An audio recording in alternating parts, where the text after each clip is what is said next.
Assalamualaikum warahmatullahi wabarakatuh. Kami dari kelompok 10 akan mempresentasikan tentang menganalisis karakteristik kalimat konsisten, empasis, dan gramatik dalam karya tulis ilmiah. Kalimat konsisten, kata sifat yang bermakna tidak berubah, taat asas, komit, dan teguh pendirian. Kata konsisten disyarat dari bahasa Inggris.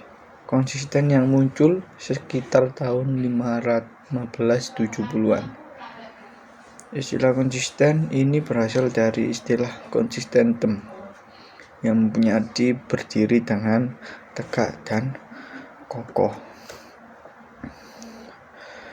Contoh penggunaan kalimat konsisten. Yang pertama yaitu secara berturut-turut Valentino Rossi pernah menjuarai balap MotoGP selama 9 kali. Di sini contoh kalimat konsisten, kata konsisten yang dimana terjadi terus-menerus atau berulang kali. Yang kedua yaitu bagus adalah seorang pemuda yang konsisten terhadap jalan hidup yang ia pilih. Di sini kata konsisten yaitu memegang teguh pendirian. Terdapat memegang teguh pendirian. Saya di sini akan menjelaskan tentang kalimat empasis. Pengertian kalimat empasis. Kalimat empasis sering juga disebut sebagai kalimat penekanan atau ketegasan. Kalimat empasis adalah suatu perlakuan khusus yang menonjolkan bagian kalimat sehingga berpengaruh terhadap makna kalimat secara keseluruhan. Penekanan atau empasis sendiri bisa diartikan sebagai upaya pemberian aksentuasi, pementingan atau pemusatan perhatian pada salah satu unsur atau bagian kalimat, agar unsur atau bagian kalimat yang diberi penugasan itu lebih mendapat perhatian dari pendengar atau pembaca. Adapun cara untuk membuat penekanan kata antara lain. Yang pertama, pemindahan letak frase. Pemindahan letak frase digunakan dalam memberi penekanan pada bagian tertentu sebuah kalimat. Penulis dapat memindahkan letak frase atau bagian kalimat itu pada bagian depan kalimat. Cara ini juga dapat menjadi pengutamaan bagian kalimat. Contohnya, pemerintah bertekad mulai tahun depan Jakarta bebas banjir. Penekanannya adalah pemerintah bertekad. Pemerintah bertekad ini terdapat pada awal kalimat. Yang kedua, mulai tahun depan pemerintah bertekad Jakarta bebas banjir. Penekanannya adalah mulai tahun depan.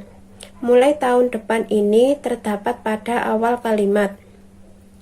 Setelah itu, menurut para saksi yang ada di tempat kejadian, kebakaran itu terjadi karena kecerobohan pemilik rumah saat selesai memasak kompornya lupa untuk dimatikan.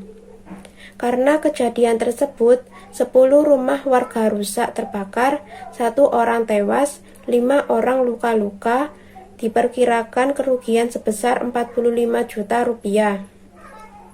Penekanannya adalah pada kalimat menurut para saksi yang ada di tempat kejadian. Kata tersebut berada di awal kalimat. Yang kedua, yakni menggunakan partikel. Penekanan bagian kalimat dapat menggunakan partikel lah, pun, dan kah. Contohnya, Andalah yang harus bertanggung jawab soal itu. Ada penambahan kata lah pada kata Andalah. Bisakah dia menyelesaikannya? Ada penambahan kata kah pada kata bisakah. Yang ketiga, kami pun berangkat dengan segera. Ada penambahan kata pun setelah kata kami.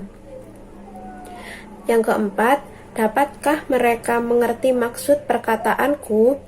Ada penambahan kata kah pada kata dapatkah. Yang keempat adalah menggunakan repetisi. Penggunaan repetisi yakni mengulang-ulang kata yang dianggap penting. Contohnya, dalam membina hubungan antara suami istri, antara guru dan murid, antara orang tua dan anak, antara pemerintah dan rakyat, diperlukan adanya komunikasi dan sikap saling memahami antara satu dan lainnya. Kata repetisi dalam kalimat ini adalah antara suami istri, antara guru dan murid, antara orang tua dan anak, dan antara pemerintah dan rakyat.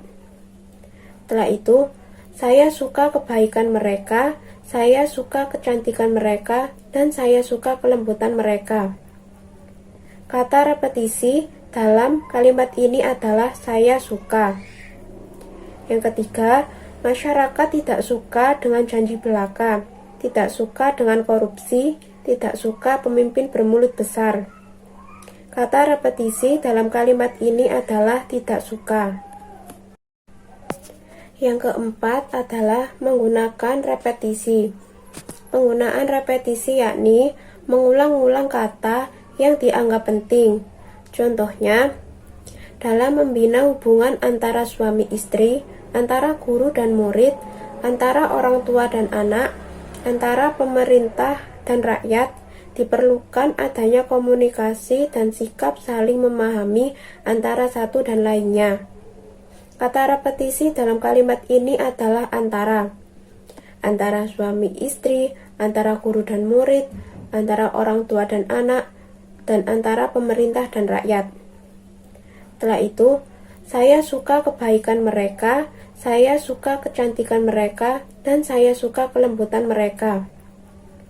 Kata repetisi dalam kalimat ini adalah saya suka. Yang ketiga, masyarakat tidak suka dengan janji belaka, tidak suka dengan korupsi, tidak suka pemimpin bermulut besar. Kata repetisi dalam kalimat ini adalah tidak suka. Setelah itu, yang kelima adalah mempergunakan partikel penekanan atau penegas. Penekanan kata dengan intonasi, caranya adalah dengan memberi tekanan yang lebih keras kepada salah satu unsur atau bagian kalimat yang ingin ditegaskan. Contohnya, yang pertama, pemerintahlah yang harus bertanggung jawab atas korupsi yang terus meningkat. Di sini sudah terdapat penekanan kata dengan intonasi, yaitu pada kata pemerintahlah. Contoh yang kedua, Fadil membaca komik Conan di kamar. Apabila tekanan diberikan kepada Fadil, maka kalimat itu berarti yang membaca komik Conan di kamar adalah Fadil, bukan orang lain. Apabila tekanan itu diberikan pada kata membaca, maka kalimat itu berarti yang dilakukan Fadil di kamar adalah membaca, bukan pekerjaan lain. Apabila tekanan diberikan pada kata komik Conan, maka kalimat itu berarti buku yang dibaca Fadil di kamar adalah komik Conan, bukan buku atau komik yang lain. Apabila tekanan itu diberikan pada kata di kamar, maka kalimat itu berarti tempat Fadil membaca komik Conan adalah di kamar, bukan di tempat yang lain. Setelah itu, yang keenam adalah menggunakan kata keterangan penegasan. Kata keterangan penegasan ini lazim digunakan untuk memberi penekanan adalah kata memang, apalagi, bahkan, dan lebih-lebih lagi. Contohnya, mencari pekerjaan di Jakarta tidak semudah yang kamu bayangkan, apalagi kamu tidak punya koneksi. Kata keterangan penegasan yaitu apalagi. Yang kedua, kikirnya bukan main, bahkan untuk memakan sendiri dia enggan mengeluarkan uang. Kata keterangan penegasan yaitu bahkan. Yang ketiga, memang dialah yang belum tahu. Kata keterangan penegasan adalah memang. Lalu, yang ketujuh adalah menggunakan kontras makna. Kontras makna yaitu penekanan makna yang dilakukan terhadap kalimat majemuk setara. Makna klausa pertama dari kalimat tersebut menjadi terasa lebih tegas karena dikontraksikan atau dipertentangkan dengan makna pada klausa yang kedua. Contohnya, Rina berurai air mata pada saat orang bergembira. Kontras maknanya yaitu pada kata berurai air mata pada saat orang bergembira. Berurai air mata yang menunjukkan sedih, sedangkan di sisi lain ada orang yang bergembira. Selanjutnya, yang nomor 8 adalah menggunakan bentuk pasif. Penekanan dalam bentuk kalimat pasif dibentuk dengan maksud untuk lebih menegaskan peranan objek penderita. Contohnya, Ali dan Hasan dimarahi oleh dosen. Kalimat asalnya atau bentuk aktifnya adalah dosen memarahi Ali dan Hasan. Selanjutnya, yang nomor 9 adalah membuat urutan kata yang bertahap. Contohnya, bukan 1000, sejuta, atau 100, tetapi berjuta-juta rupiah telah disumbangkan kepada anak-anak yang terlantar. Kalimat tersebut salah karena tidak menggunakan urutan kata yang bertahap. Kalimat yang benar adalah bukan 100, 1000, atau sejuta, tetapi berjuta-juta rupiah telah disumbangkan kepada anak-anak yang terlantar. Baik, di sini saya akan menjelaskan tentang kalimat gramatikal. Kalimat gramatikal adalah kalimat yang tersusun atas unsur-unsur yang memenuhi kaidah-kaidah ketatabahasaan yang berlaku. Maksudnya, urutan kata-kata atau frasa diatur sesuai dengan urutan yang semestinya, dan kata-kata diperlukan sesuai dengan perilakunya. Contohnya yaitu, agar penerapan media video dalam pembelajaran sejarah dapat meningkatkan minat dan antusias belajar siswa, peneliti membutuhkan kerjasama antara guru dan siswa. Nah, dalam hal ini termasuk dalam kalimat gramatikal karena terdapat unsur subjek di dalamnya, yaitu unsur subjeknya berupa peneliti. Berdasarkan struktur gramatikalnya, kalimat dibagi menjadi dua, yakni ada kalimat tunggal dan juga kalimat majemuk. Yang pertama ada kalimat tunggal. Kalimat tunggal adalah kalimat yang terdiri dari satu subjek dan satu predikat, yang mana dalam kalimat tunggal ini masih dibagi lagi menjadi dua, yakni perluasan kata benda. Nah, kata benda di sini berfungsi sebagai subjek, predikat, objek yang dapat diperluas dengan menambahkan kata atau frase pada unsur kalimatnya atau bahkan pada anak kalimat. Nah, contohnya itu mahasiswa yang pandai mendapatkan penghargaan. Yang kedua, ada perluasan kata kerja. Nah, dalam hal ini, kata atau frase memberikan keterangan kepada predikat. Contohnya yaitu, pertandingan itu telah usai beberapa menit yang lalu. Selanjutnya ada kalimat majemuk.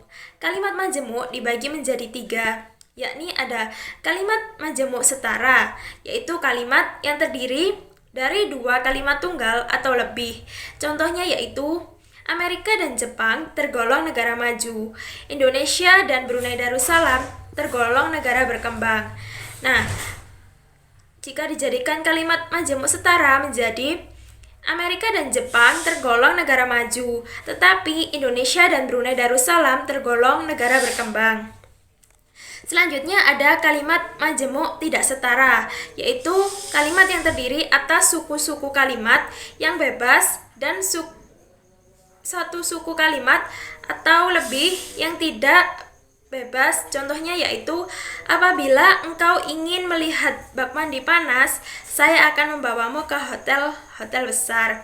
Nah, yang terakhir ada kalimat majemuk campuran. Kalimat majemuk campuran yaitu kalimat yang terdiri atas kalimat majemuk tidak setara dan kalimat majemuk setara. Contohnya yaitu bursa saham tampaknya makin bergairah. Investor asing dan domestik berlomba-lomba melakukan transaksi dan IHSG naik tajam. Kalimat berdasarkan retorikanya dibagi menjadi dua. Yang pertama yaitu kalimat pelepas. Kalimat pelepas yaitu kalimat yang gaya penyajiannya dalam bentuk kalimat majemuk yang diawali dengan induk kalimat lalu diikuti oleh anak kalimat. Contohnya yaitu persoalan perbankan akan menjadi sangat rumit jika pemerintah tidak cepat-cepat melakukan tindakan awal. Nah, dalam hal ini yang menjadi induk kalimatnya yaitu persoalan perbankan akan menjadi sangat rumit dan anak kalimatnya yaitu pemerintah tidak cepat-cepat melakukan tindakan awal. Selanjutnya ada kalimat yang berklimaks, yaitu kalimat yang gaya penyajiannya berupa kalimat majemuk yang diawali dengan anak kalimat lalu diikuti oleh induk kalimat.